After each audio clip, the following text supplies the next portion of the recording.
안녕하십니까, 레필입니다. 4월 9일 두산에너빌리티 보도록 하겠습니다.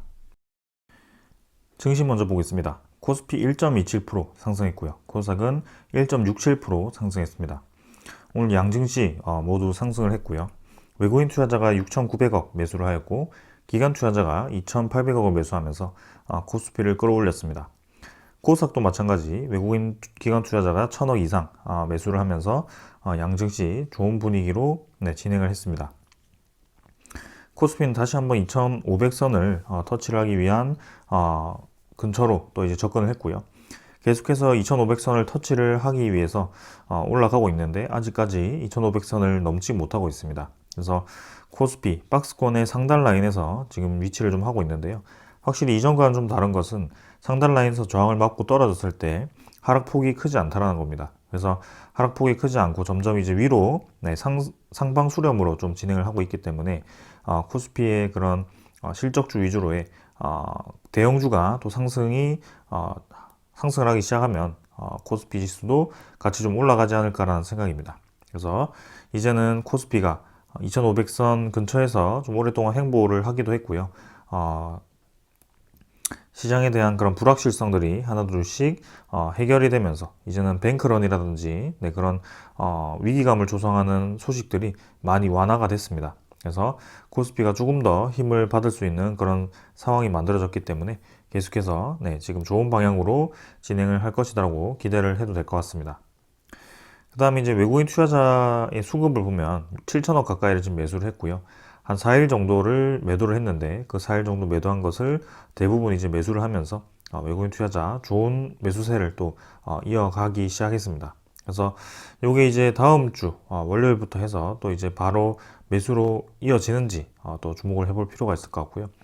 기관 투자자 같은 경우는 매수를 조금 했지만 뭐 크게 매도 계속해서 이어가는 것 같지는 않습니다.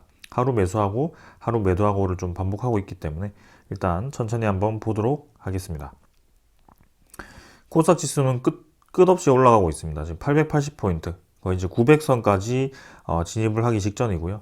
아무래도 이제 에코프로라든지 에코프로비엠이라든지 그런 시총 상위 종목들이 급등을 하면서 계속 코스닥에 힘이 실리는 모습입니다. 그러나 이제 그런 종목들이 뭔가 이제 실적에 대한 기대감 때문에 상승을 하고 있다라는 것보다는 조금 이제 코스피 200이라든지 코스닥 뭐 100이라든지 그런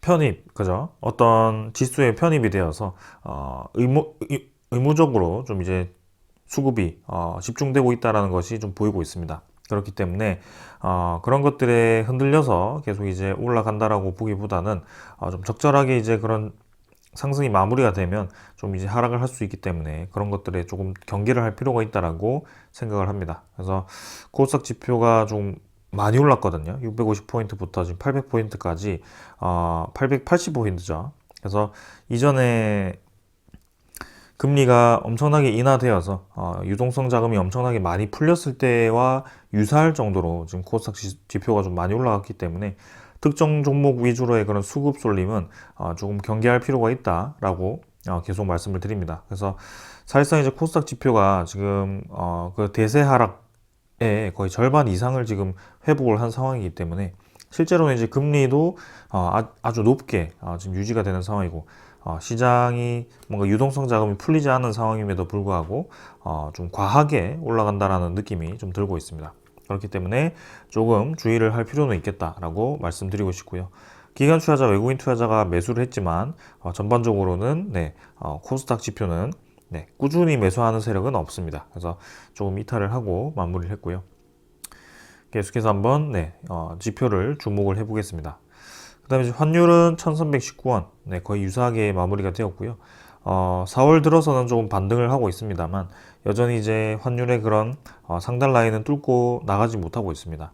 그래서 1325원 정도 그 수준에서 상단 라인을 저항을 받고 지금 진행을 하고 있고요. 1290원, 1280원 정도 수준에서 이 환율이 왔다 갔다 하고 있는 그런 모습입니다. 자, 그래서 환율이 점점 이제 저항을 받고 떨어진다면 지수는 반대로 이제 상승할 가능성이 크고요. 그런 분위기가 계속 형성될 것이다 라고 기대를 하면서 한번 지켜보겠습니다. 그 다음은 지수 선물 한번 살펴보겠습니다. 금요일에 이제 미국 증시가 휴장이었고요. 거기에 대해서 시장에 대한 움직임은 반영되지는 않았습니다. 지수 선물, 미국 증시 약상승으로 마무리했었고요. 유럽 증시도 약상승으로 진행이 되었습니다. 그래서 증시가 전반적으로 지금 크게 하락하지 않고 계속 이제 상승 방향으로 전반적으로 진행이 되고 있다는 것이 보여지고 있고요.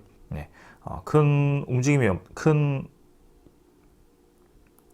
변수가 없다면 꾸준히 이런 패턴을 이어갈 것으로 예상이 됩니다. 그 다음에 이제 10년물 국채금리를 살펴보면 이제 3.4%죠. 3.4% 수준에서 유지를 하고 있고 3.2%까지도 떨어졌었는데 또 이제 반등을 하면서 유지를 하고 있습니다. 그러나 이 국채금리도 마찬가지로 점점 이제 상단을 낮춰가면서 떨어지고 있는 모습이고요. 여기서 이제 10년물 국채금리가 점점 떨어질수록 이제 주식에 대한 그런 배당 수익률이라든지 그런 것들이 좀 강조가 될 가능성이 큽니다. 그렇기 때문에 계속해서 이 수익률에 대해서도 우리가 집중할 필요가 있을 것 같고요. 이제는 국채 시장보다는 위험 자산에 대한 그런 움직임이 조금 더 힘이 실릴 수 있다. 이렇게 좀 이해를 하시면 되겠습니다. 자, 그래서 오늘 시장은 이 정도로 좀 살펴보고요. 종목으로 넘어가도록 하겠습니다. 두산에너빌리티 보겠습니다. 250원 하락해서 1.29% 하락했고요. 16,830원으로 마무리했습니다. 자, 두산에너빌리티 시장은 이제 반등을 했는데 금요일에 이제 하락을 하면서 마무리가 되었고요. 장 초반에는 이제 상승 하락을 반복하다가 조금 이제 밀리면서 마무리가 되었습니다. 시간의 거래량은 크게 없었고요. 평소보다도 많이 적었습니다.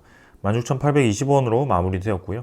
크게 시가와 차이가 없었기 때문에 넘어가도록 하겠습니다. 거래량 자체는 다시 죽었습니다. 398만 주, 전날 대비해서 200만 주 가까이 거래량이 줄었고요. 크게 지금 거래량이 계속 증가하지 않는 패턴입니다. 그래서 상승을 했다가 하락을 했다가 조금 이제 그런 추세를 유지를 하고 있고요. 계속해서 두산에너빌리티가 박스권 안에 좀 갇혀 있다라는 모습이 많이 보이고 있습니다. 그래서 이전에 한번 거래량이 2천만 주 이상 늘어났다가 그 이후부터는 지금 크게 거래량이 늘어나지는 못하고 있는데요. 그런 거래량이 조금 실릴 때까지 조금 기다려 볼 필요가 있겠습니다. 지금도 보시면 이제 상승을 하는 듯 하면서 이제 살짝 이제 꺾였습니다.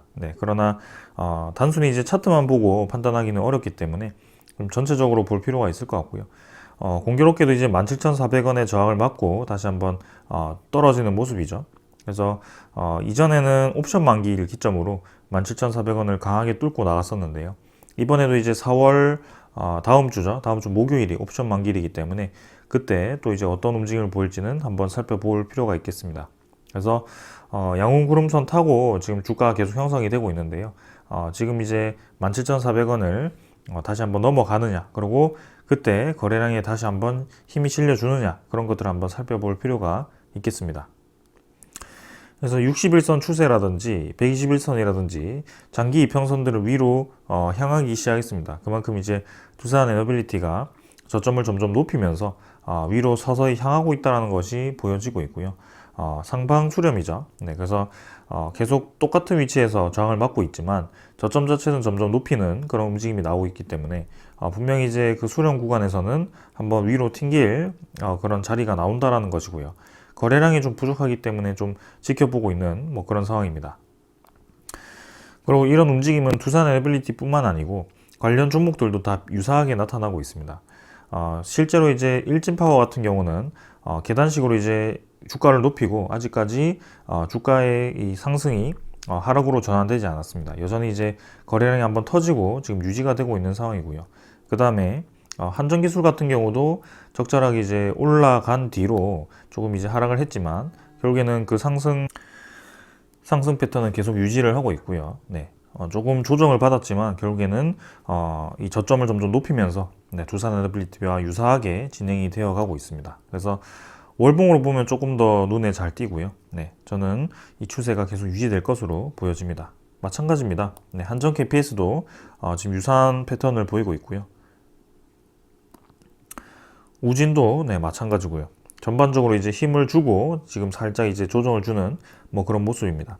그래서 우리가 조급하지 않게 지켜볼 필요가 있을 것 같고요. 두산에너빌리티도 분명히 이제 때가 되면 상승을 하는 그런 패턴이 만들어질 것으로 예상이 됩니다. 자, 그 다음에 이제 투자자 수급으로 보겠습니다. 수급은 기관 투자자 62,000주 매도했고요. 외국인 투자자는 44만 주 매도했습니다. 자, 지금 이제 양매도가 나오면서 오늘 조금 조정을 받았는데, 기관 투자자는 금융 투자가 10만 주 매도했고요. 보험이 13,000주, 연기금 투자자가 81,000주를 매도를 했습니다. 그래서 연기금 투자자가 그동안 연일 매수했던 그 패턴을 깨고 이제 81,000주를 매도를 했는데요. 이 매도세가 또 이제 연일 나오는지 한번 지켜볼 필요가 있겠습니다.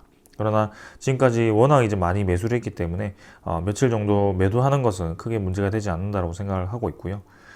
투신도 마찬가지 계속 매수하고 있고, 사모펀드도 최근에는 좀 매수로 접근을 하고 있습니다. 그래서 전반적으로 기관 투자자가 좀 매수를 하고 있기 때문에 기관 투자자에 대한 매수세가 계속 이어지기를 바라보겠습니다.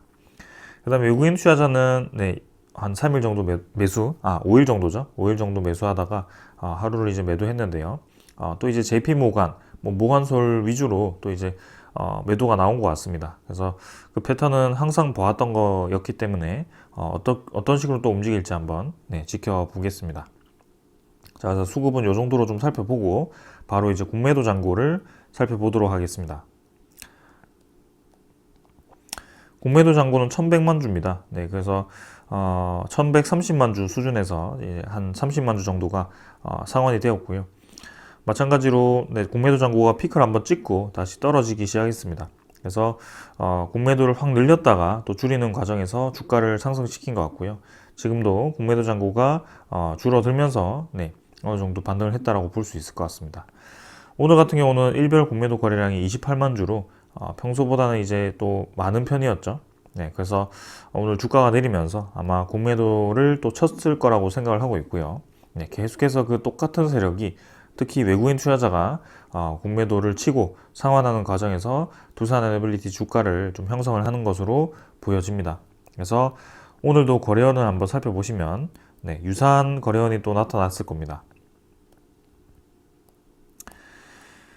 자, 오늘도 두산에너빌리티 거래원의 상위 매도가 신한증권이었고요. 그리고 외국계 매도는 모간서울이었습니다. 그래서 모간서울과 이 신한증권의 매수 매도는 항상 비슷한 움직임을 보이는 것 같고요. 같은 연결된 그런 거래원이라고 좀 보고 있습니다. 그래서 전일은 이제 신한증권이 매수하고 최근에 10일 동안 또 이제 주가가 올라가는 동안에는 JP모간 이런 쪽에서도 매수를 했죠. 한 5일 정도로 볼까요? 그래서 JP모간과 모간서울이 또 신한증권이 매수를 했지만 지금 이제 오늘 같은 경우는 또 신한증권이 매도를 하면서 마무리했고요.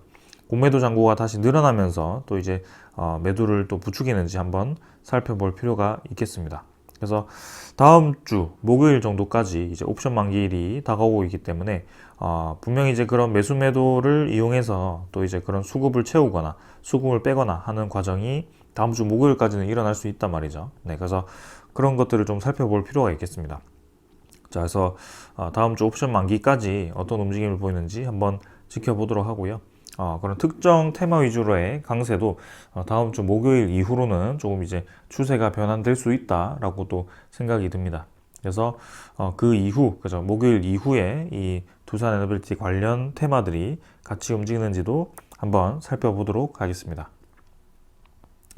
그 다음은 대차잔고고요. 대차잔고는 상환이 17만 주, 체결이 12만 주였습니다. 그래서 5만 주 정도가 상환이 되었고요.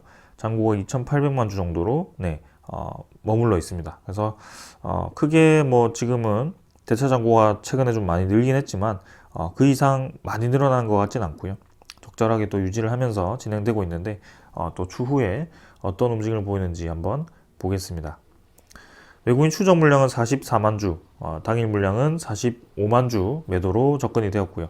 전에 매수한 것을 매도를 했다라고 보면 될 것 같습니다. 그래서 외국인 보유율은 12.22%로 12.2% 수준을 유지를 하고 있고요. 지금 이제 다시 매도를 시작했는데 매도로 계속 접근이 되는지 아니면 하루 매도하고 다시 매수로 가는지 그런 것들을 한번 보겠습니다. 특히 최근에 이 매수 매도에 관여하는 주 세력은 외국인 투자자였고 그 중에서도 모간서울과 저 신한증권 창구로 나오는 그 물량이었습니다. 거기에는 공매도 잔고가 주로 이용이 되었고 그런 과정 속에서 지분을 메우고 지분을 좀 덜어내는 그런 모습이 계속 나오고 있습니다. 자, 그래서 그런 움직임이 이제는 좀 마무리가 되면서 수급이 좀 늘어나면서 그런 거래량이 늘어나면서 계속해서 묵묵히 이제 모아왔던 그런 기관 세력이 좀 움직여주면서 주가를 좀 움직여 주었으면 하는 그런 바람입니다. 자, 오늘은 기술적인 부분은 이 정도로 좀 설명을 마무리를 하고요. 소식들 좀 전해드리도록 하겠습니다. 먼저 전해드릴 소식은 한수원에 이제 태클을 걸었던 웨스팅하우스가 이제 체코와 밀월 강화를 한다라는 소식입니다. 그래서 내용을 좀 살펴보시면 미국이 체코 원전에 안간힘을 쓰고 있다. 체코 원전 수주, 그죠? 미국 정부가 한국 수력 원자력에 독자 수출을 제동을 건 가운데 웨스팅하우스는 체코에 두코바니 원전용 핵연료 집합체를 공급하기로 하면서 현지에서 광폭 행보를 보이고 있다고 합니다. 그래서 핵연료 집합체는 연료봉을 포함해서 핵연료를 담는 집합장치라는 건데요. 요거를 이제 공급 계약을 하면서 2024년부터 약 7년 동안 핵연료 집합체를 납품을 하기로 했다라고 합니다. 그래서 이 납품하게 된 이유는 이제 두코바니 1에서 4호기가 러시아의 VVER 440 노형이 적용되었기 때문에 옛날 이제 소련 공화국 시절이죠. 그때 체코도 이제 사회주의 공화국 시절이었기 때문에 그때 적용된 노형이 지금 그대로 있는 상황입니다. 그 노형을 이제 웨스팅하우스가 개발을 추진해 왔고요. 거기에 대해서 이제 이번에 개발을 성공적으로 완수하고 납품을 하게 된 것으로 보입니다. 이후에 이제 웨스팅하우스와 지금 프랑스와 그 다음에 한수원이 경쟁하고 있는 또 이 두코바니 원전도 신규 건설도 지금 이제 미국 쪽에 그죠 웨스팅하우스 쪽에 좀 유리하게 진행될 가능성도 충분히 있다라고 판단이 됩니다. 그래서 외교적인 입장과 그 다음에 저는 이제 기술적인 입장들이 계속해서 웨스팅하우스가 지금 선점을 하기 위해서 노력을 하고 있다는 것이 좀 보이고 있고요.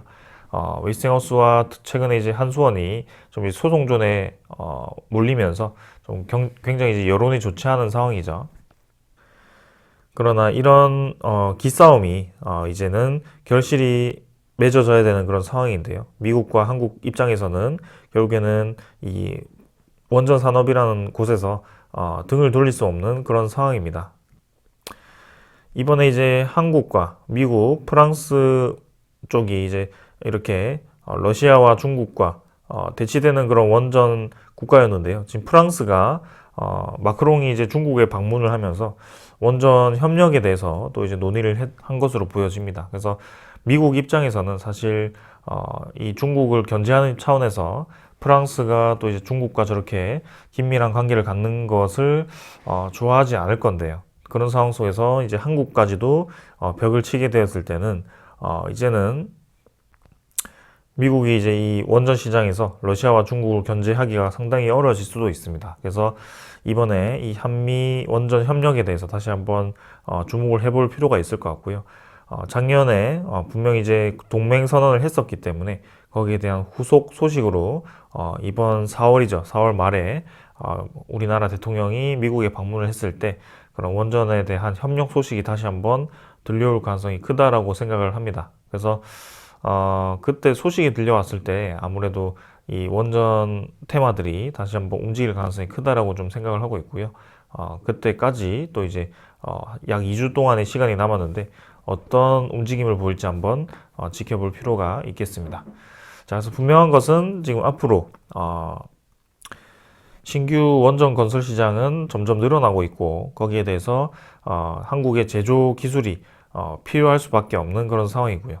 분명히 미국도 그런 생각을 좀 가지고 있는 상황일 겁니다. 그리고 웨스팅하우스라는 것이 사실상 이제 미국의 원천 기술, 미국의 기업이긴 하지만 또 매각이 되면서 캐나다 사모펀드와 캐나다 에너지 기업이 이제 웨스팅하우스의 지분 100%를 가지고 있는 그런 상황입니다. 그렇기 때문에 웨스팅하우스의 입지도 사실 그렇게 좋은 상황은 아니거든요. 계속해서 빚에 허덕이다가 요리조리 이제 매각이 되던 그런 기업이었기 때문에 조금은 이제 그 많은 프로젝트들을 다시 웨스팅하우스 독자적으로 진행하기는 쉽지 않을 거라고 보고 있습니다. 그래서 그런 위상 입장에서라도, 그다음에 원천 기술 입장에서라도 그런 수주는 이제 독자적으로 이제 경쟁을 하되 나중에 이제 누군가 수주를 했을 때 향후 협력을 할 수 있는 그런 후속 협력 전략이죠. 네, 그런 전략으로 또 진행이 되지 않을까라는 생각입니다. 그래서 웨이스팅하우스가 수주했던 그런 폴란드 원전이라든지 아니면 뭐 불가리아 원전이라든지 네, 그런 많은 수주권들이 또 우리나라 기업들이 또 참여할 수 있는 그런 좋은 시장이 되었으면 하고요. 네, 이 이후에 어떤 소식들이 또 나오는지 한번 네, 주목해 보도록 하겠습니다. 자, 그 다음은 고리 2호기죠. 우리나라 원전입니다. 고리 2호기가 이제 부산 기장에 있는 우리나라 세 번째 건설되었던 그런 원전이었는데요. 그 원전이 이제 가동 중단되었습니다. 그래서 설계 수명이 40년이었기 때문에 그 40년 운영 허가 만료로 이제 발전을 중단을 한 상황인데요. 이렇게 되면 이제 향후 이제 우리나라에 지어진 원전에 또 추가로 설계 수명이 완료되는 원전들이 많기 때문에 매년 이제 원전들이 정지할 그런 위기다라고 또 이제 보여지는 것입니다. 그래서 그런 원전에 대한 발전을 멈추었을 때 그 에너지 공백에 대해서 어떻게 메울 것인지에 대한 그런 전략이 좀 필요할 것으로 보여지고요. 그리고 이 원전이 멈추었을 때 이제 그런 유지보수죠. 유지보수라든지 아니면 설계 수명 연장을 위한 혹은 이제 계속 운전을 위한 그런 후속 조치가 진행될 가능성이 큽니다. 그래서 그런 조치를 할 때 또 두산 에너빌리티가 그런 기자재 공급이라든지 기자재 교체라든지 그런 쪽에도 또 수혜를 볼 수 있기 때문에 한번 지켜볼 필요가 있겠습니다. 자, 그래서 여기서 네, 앞으로 이제 가동 중지될 그런 원전들이 나오는데요. 2024년 9월, 2025년 8월, 2025년 12월 네, 이렇게 줄줄이 네, 매년 원전들이 가동 중지가 되게 됩니다. 그래서 저런 원전들이 가동 중지가 될 때마다 이제 그 에너지 공백을 메우기 위해서 LNG와 같은 그런 가스를 사용하게 되는데요. 이번에 러시아 우크라이나 전쟁에서 봤듯이 그런 특정 에너지원에 특히 석유라든지 그런 천연가스의 이 의존도가 높아졌을 경우 에너지 안보에 굉장히 위기가 올 수 있다는 것도 우리가 경험을 했습니다.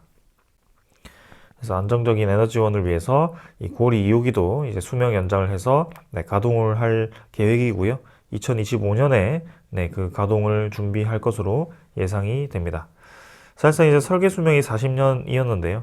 미국이라든지 일본 쪽에서는 설계 수명을 연장해서 가동하는 그런 분위기입니다. 네, 그래서 설계 수명이 이제 우유와 같은 그런 유통기한이라는 것보다는 실제로 이제 아주 여유 있게 잡은 그런 수명이라고 생각하시면 될 것 같고요. 네, 거기에 대해서 다른 타 국가들도 좀 계속 운전에 문제가 없기 때문에 그렇게 승인을 했던 것으로 보여집니다. 아무튼 이번에 이제 그런 수명 연장을 위한 조치가 이루어진다고 하니까 어떤 조치가 이루어지는지 한번 살펴보도록 하겠습니다. 자, 그래서 오늘은 네, 크게 더 특별하게 여러분들께 말씀드린 내용은 없는 것 같고요.